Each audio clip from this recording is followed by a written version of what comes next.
Sometimes the ocean needs a helping hand. Meet Haley, a green sea turtle whose journey of hope began right here on the reefs of Heron Island. She was found floating on the surface, unable to dive, suffering from what we call floating syndrome. She couldn't eat, she couldn't swim freely, and she couldn't live the life that she was meant to live. But this wasn't the end of Haley's journey. From Heron Island, Haley was taken to the Coin Island Turtle Rehabilitation Centre. There she received medication for parasites and the care she needed to regain her strength. Day by day, she was given the chance to heal, to remember what it feels like to swim, and to breathe easily once more. Even after her recovery, Haley would still swim as if she were floating, a gentle reminder of how much she had overcome. And then, on the 23rd of June 2025, it was time for Haley to go home. Our team here on Heron Island had the privilege to release her back into the wild, watching as she returned to the waters where she belongs, a symbol of resilience and hope. Here is a look of her being released back into the wild.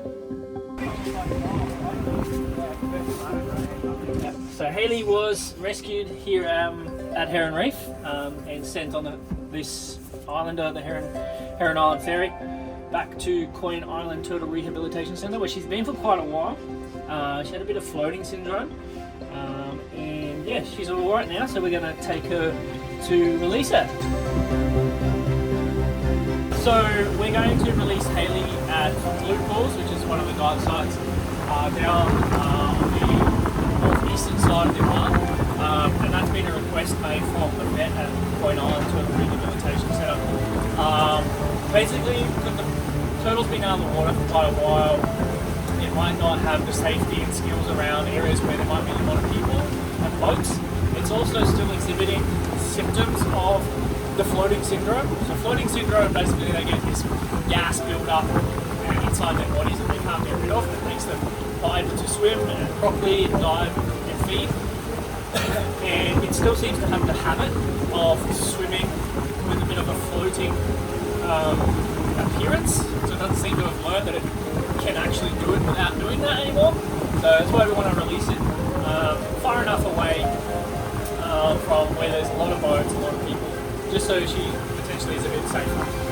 And we needed to release her straight away from the boat. She just gets straight into the water, and because it's low tide, where we wanted to initially leave her was in the lagoon at Heron or the lagoon at Wistari, but it's low tide, so we can't get to those places. So Blue Pools is where we're going.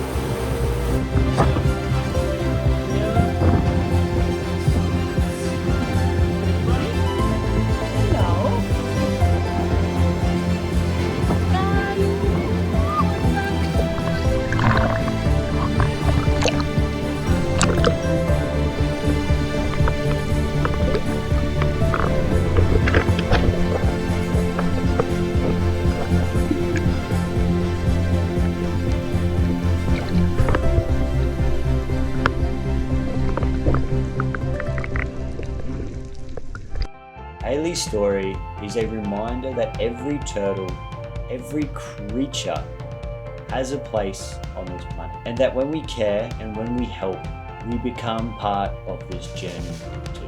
So as you watch Haley's flippers push her forward, know that you are connected to this reef, to the turtles who call it home, and to the ocean that holds us all. Because together, we can give the ocean's creatures the hope they deserve. We should introduce the crew, the skipper saving the day, Annie, Raph just being a nuisance, and I'm of course Panda. Apparently I know what I'm doing. And Emma is going to get in the water with the turtles just to keep an eye on her. She first swims off, and we switch it on to Tyson as well. Tyson's a good boy.